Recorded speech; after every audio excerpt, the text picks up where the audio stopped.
Good morning, my name is Stephen-Capaldo, and welcome. I'm going to do a message this morning. I'm going to give some updates about Israel, just discuss the concept of Israel, the different aspects of it. And then after that, I have something a little more humorous that I'll share with you. It's based on some of the bizarre behaviors that I've observed in relation to the COVID restrictions that have been ongoing. They've been lifted where we are, quite a few of them.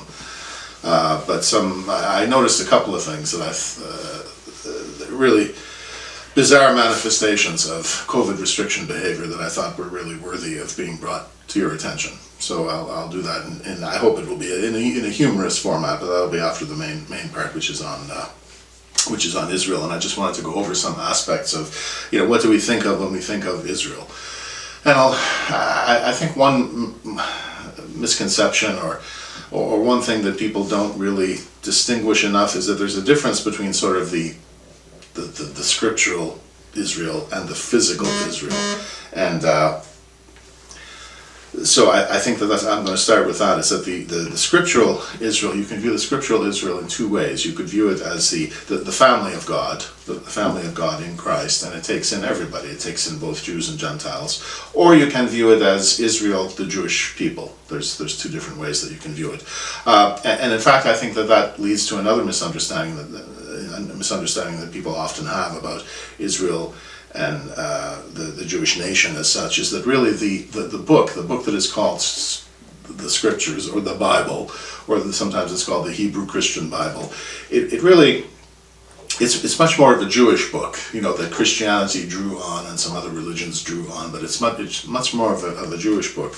The two covenants that we're familiar with, the Old Covenant and the New Covenant, they were both given to the Jewish nation, Jewish Israel. And really, it's the book itself. It's Hebrew, Israelite, Messianic, and fully understanding that there is kind of an intra-Jewish squabble about who Messiah is, but it's still a Messianic book, and basically more of a Jewish book, if you want to put it in that language. So those are really some preliminary ideas about what is scriptural Israel. You can view it both ways: the Jewish people or the family of God. And then I'll talk a little bit more about Jewish identity later on, because there are a lot of I think misunderstandings that go on in relation to that. Physical Israel, the 1948 government of Israel, the Jewish state. That's another way of viewing Israel. That's the Jewish state. There's some things going on there that are really legal and political, that aren't really scriptural, or they're not really spiritual as such, and I'll get into some of those. And very often, I just wanted to bring this up because very often people question, there are different versions of the event that led to the creation of the Jewish state in 1948, the Holocaust. There are all these different versions of what happened. And I think basically everyone just has to come to their own idea of what happened. I think the thing to recognize is that the other side, the darkness, is trying to divide people over this issue of what actually happened. I have no doubt there was a mass murder of Jewish people and some other people as well. There are people who say that it didn't happen, or it didn't happen that way, or there weren't that many Jewish people killed. All of these are tactics from darkness to try to divide people. So I think you just have to do your own search and figure out, what the plan was, and was it supposed to be deportation and it evolved into something else? Holocaust, genocide, whatever.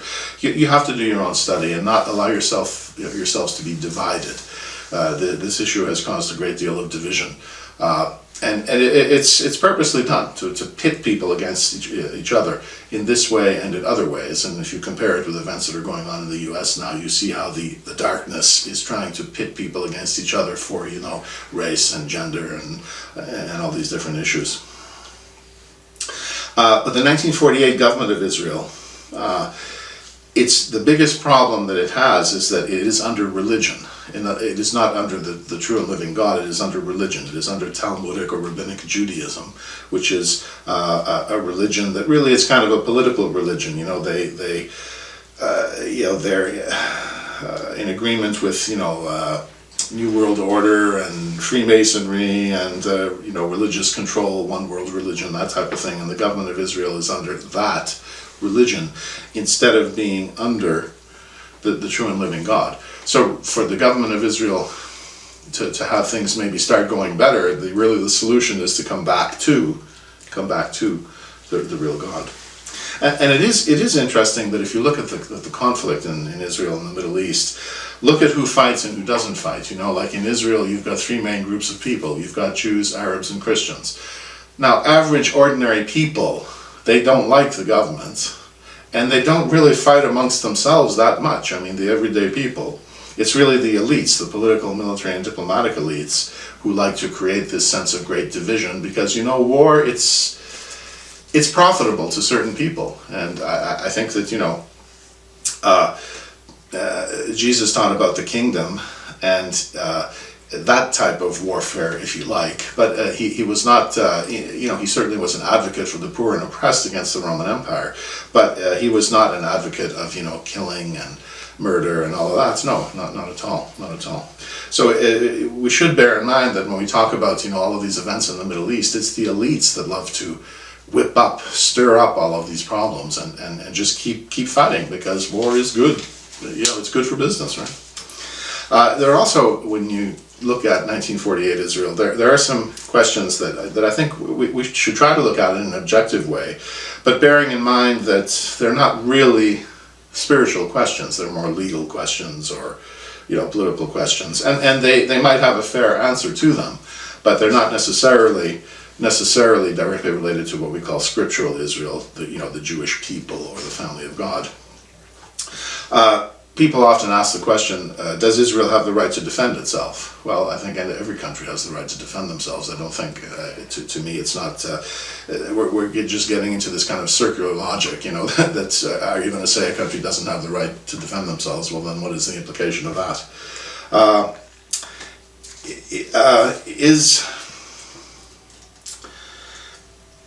When there's fighting going on and the Palestinians launch, 10 rockets, and then Israel comes back with 1,000 rockets. That's what they call in diplomacy and military terminology disproportionate force. Okay, so is Israel's response disproportionate, and should they do that? But that's really a military and political and legal issue. If there's no strike to begin with, and there's no disproportionate force, there's no response. If there's no strike, there's no response. So there cannot be, if there's no strike, there cannot be a proportionate or a disproportionate response. I mean, that's really the answer to the question. Disproportionate response, that's really a legal issue. Another legal issue that often comes up when we discuss 1948 Israel, the government of Israel, is Israel an occupier? This is one of the accusations that Israel is really an occupying force. Well, if you look at the population, if you look at the Jewish population of Israel, they are mostly people who did not grow up for generations in that place. The Jewish people who came and are in Israel now, they are mostly the northern crowd, the Eastern European and Caucasus crowd. So I guess that has led to the accusation that now that Israel is an occupier. I would say it's a difficult thing to define legally, but Israel is not really an occupier because there's certainly a lot of historical and archaeological evidence to show that there were Israelites and Hebraic peoples in that part of the world. What there isn't is that type of evidence to show that there were Ashkenazi Jews in that part of the world. And most of the Jewish population is sort of the Eastern European, Caucasus, Asia Minor the Jewish people that came, that's resettled there after World War II. So it's a tricky issue to define, what's an occupier and what's not an occupier. Is Israel an apartheid state? Apartheid comes from the Dutch word or the Afrikaans word that was used in South Africa for many years of apartness. It means, is Israel trying to create a state where the Jews live in one place and they don't mix with anyone else? Well, I guess the proof of the pudding is in the eating. I mean, there aren't enough agreements on anything yet to know who's apartheid or who isn't. I guess. I guess you just have to see what happens. I mean, maybe that is the objective. I don't really know, but if there were some real agreements, you might be able to see what the real intent is there. Should there be a Jewish state? Well, some people say there shouldn't even be a Jewish state. But on the other hand, there is evidence of like 22 Arab states and 65 Muslim states. So the 22 are in the 65. So it's, if there's one Jewish state, it's not disproportionate. It's not out of whack, if there is one state that proclaims itself to be Jewish. How a state treats its minorities is very important. That's the thing that people should be looking for, is that from a government, is it's not how they treat their majority, it's how they treat their minorities. That's the thing that, maybe that gets people upset. It's really, when you look at the issue of land, the land is God's. God's going to decide what the land is, how big it is, who's going to be on it, and it really is up to God. That's why the government of Israel really needs to return to the true and living God and stop being under religion. That really leads to a lot of the problems, and very often, a lot of evangelical Christians and mainstream Christians, they love to say, oh, we have to bless Israel. Okay, how do we bless Israel? And he who blesses Israel will be blessed, and he who curses Israel will be cursed. Oh, we don't want to be cursed. Yes, you can bless. Do you bless Israel by giving them money and equipment to wage war? Well, you have to answer that question. I think the answer to that question is no. That's not the way you bless Israel, is or anybody, by encouraging them to wage war. There are some people who disagree with that. Fair enough. You have the right to agree or disagree, to think what you want. And moreover, I think Israel is pretty well set. I mean, they're pretty strong militarily right now. I mean, I don't even really think they're in such great need of that type of blessing. You want to bless Israel, pray for the peace of Jerusalem. Pray that the government of Israel will come out from under the yoke of religion and come to true faith in the living God, right? That really is what we can do to bless Israel. I want to say a few words about Jewish identity and Judaism and how that's defined. It's a tricky subject because, let's say scattered around the world you've got maybe 17 million people who identify as Jews, and maybe 6 million, 7 million in Israel, and then at least that many in the US, I think, probably, or maybe not quite that many, but about the same number in the US, and that's scattered in different places. So the Jewish identity, self-identifying, maybe 17 million worldwide. And the issue is, and in sociology it's referred to Jewishness. Who is Jewish? How do you define who is Jewish? It's a tricky issue, because if you look at Abraham, the father of the Jewish people, right? He was not born Jewish. He was born in Ur of Chaldea, and he converted. Something about his penis happened, and he converted. So that's how the Jewish nation came about in that way. So all of the descendants, they were not born Jewish, so to speak, but they were Jewish by religion, culture, that type of thing. And the same thing with the Eastern European, because you've got you've got in the south, you've got the 12 tribes and Sephardic and some identifying Jewish people like that. But it's the same thing, the Eastern European Jewish people that we recognize today as being, they're Jewish.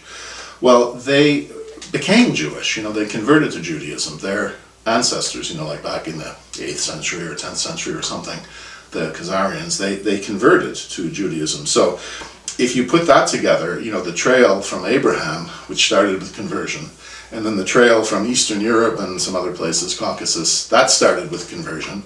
So now all of a sudden, who's Jewish, sociologically or ethnically? You're Jewish by religion and culture.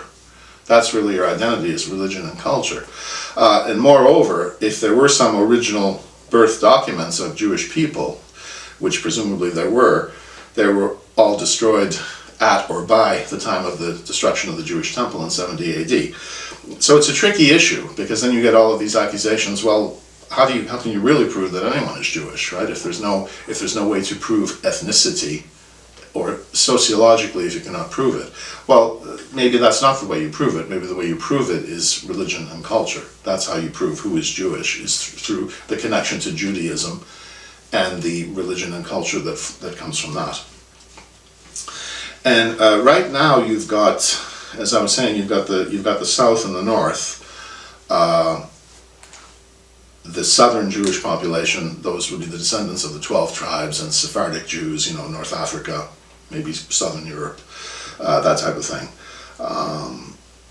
That's one part of this 17 million, and then the other part, and the majority in Israel and in North America would be the northern Jewish population, which would be Eastern Europeans, people from the Caucasus, maybe some people from Asia Minor and Central Asia, people like that.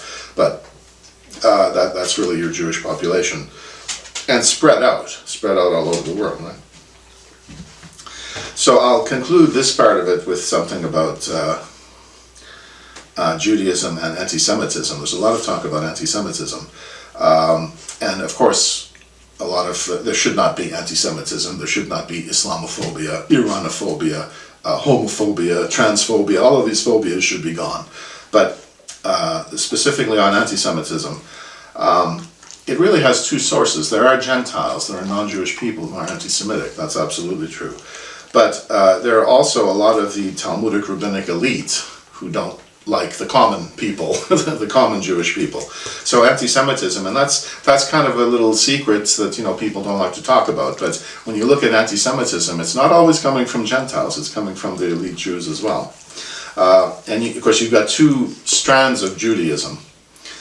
You've got the Talmudic rabbinic that really is in control of the government of Israel, and then you've got kind of a mainstream, or so let's say more. You could say scriptural Judaism, because Talmudic and rabbinic is not really scriptural Judaism. They kind of try to fake it, but it's not really scriptural Judaism. The scriptural Judaism would be Mosaic, Levitical, any information about Messiah. That would be scriptural Judaism, understanding the squabble about who is Messiah, but still that would be kind of the more, if you want to look at the text, that would be a better way of looking at it. And so the anti-Semitism really comes from Gentiles and from the elites, the Talmudic rabbinic religion, really that is in charge right now, and has connections to Freemasonry and New World Order and all this type of thing, very politicized. So I just wanted to say that about anti-Semitism. It should not be, but you have to look at different sources of anti-Semitism as well, rather than assuming that it's all coming from one source, right? So basically that was what I wanted to say about that issue of of Israel, the scriptural Israel and physical Israel, 1948 government of Israel. Different ways of looking at the conflict, and how do we bless Israel and Jewish identity and anti-Semitism. So that concludes that portion of it. The other thing that I wanted to talk about was a bit more humorous, but it's kind of bittersweet. It's a bit sad too. I just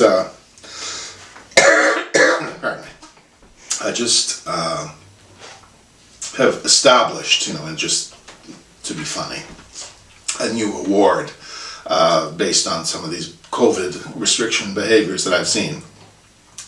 And I think it's going to be called the Moron of the Year Award. And it's based on, I'm trying to be funny there, but maybe you don't think it's so funny, that's fine.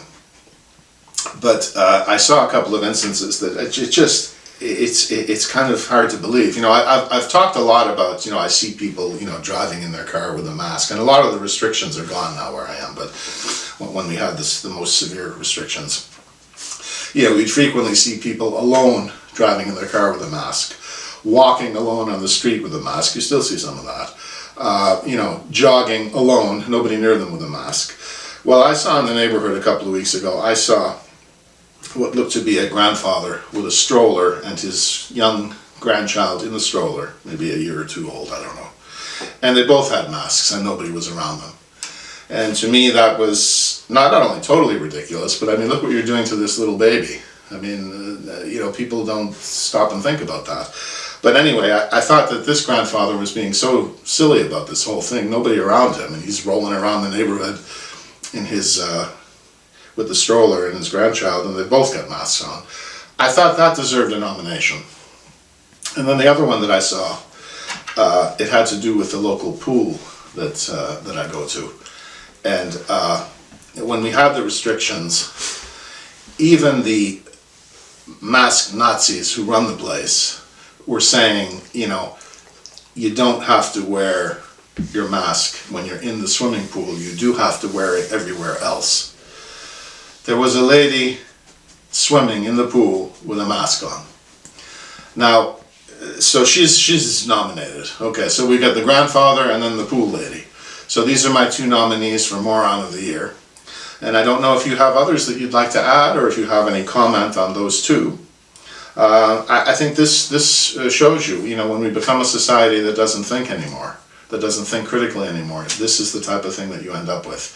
And I think it's very important, we've had discussions about this, well, what can we do? Well, no more masks. No explanations, no apologies, no excuses, no more masks, no more talk of unless you want to wear a mask. I mean, if you want to, but if you don't want to wear a mask, no more masks.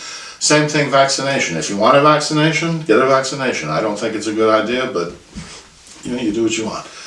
But no more talk of vaccination, whether you take it or don't take it. People don't have the right to ask you that. You have the right to medical privacy.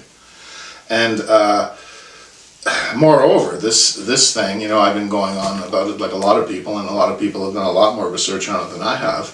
But it's only authorized for emergency use. It is not legally approved by FDA or anybody, these different vaccinations. So it means if there's a problem, there's nothing you can do about lawsuits or insurance or anything like that. You're stuck.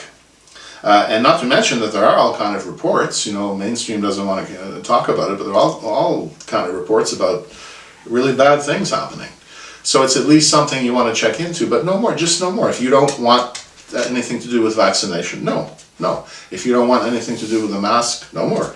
And you just carry that through consistently in the community and wherever you can. And you talk to people, you use your voice. We do these little messages. I'm not sure that there's a huge group of people listening, but some people listen. And I think this is really what you need to focus on, is just speaking the truth in love. You don't have to call people a moron, although I just did. But, that's just my little award. I mean, I wouldn't go up to these people and say, you're morons. It's just my little silly little award. You speak the truth in love. You use the wisdom that you have from the Almighty. You use the truth that comes from the Spirit, and you just use your voice, and you get your message out in the way you live in the community. And I think that's the best thing you can do. So anyway, on my little, I don't know, moron of the year or goofball of the year, call it whatever you want, I've got these two. I've got the grandfather and I've got the pool lady. So if you like one of those two, you can let me know. Or you can come up with another one. And maybe you have some other ideas if this is really kind of bizarre COVID restriction behavior. So anyway, that was what I had to say today. Thank you for listening, and I'll talk to you soon. Bye for now.